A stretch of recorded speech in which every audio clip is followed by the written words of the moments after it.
Hey guys, I just wanted to tell you about one of my client cases. So I'm working with a client that's having a really hard time breaking free from an emotionally and physically abusive relationship. They used to live together and now they live apart, but she's still very attached to him and not ready to leave.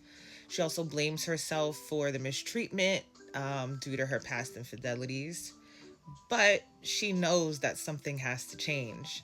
So we've been working really closely to help her find what feels right in her body. We've been trying to regulate her emotions by doing embodiment practices. We're also figuring out the different ways she wants to be loved and not loved.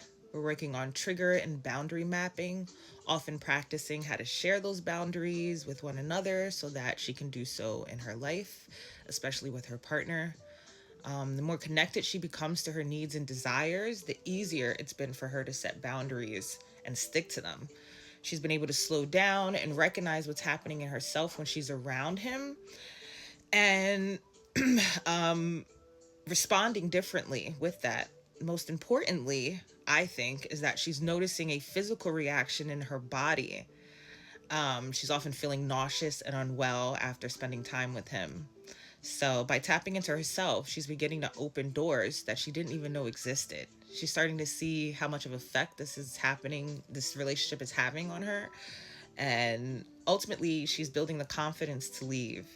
Now that she's having this, adverse reaction to this person within her body, slowing down and recognizing what's going on, she's now creating the soil for the turmoil to cease by building foundation and recognizing that there is no longevity in this relationship anymore. So we don't rush her process. I meet her where she's at and I help her navigate what would be the best options for her without judgment or pressure. I don't impose what I think is best because only she can figure that out. So, yeah, as your coach, I never come into a session with an agenda or with hopes to fix you, but I am here to hold space for the things that you can't and de-shamify the things holding you back from moving forward. So don't hesitate to reach out to me for your free discovery call to see if I'm the right coach for you. And if I'm not the right coach for you, I have a huge referral list. So lock in with me and we'll see what works for you. We'll figure this out. Thanks for listening. Peace.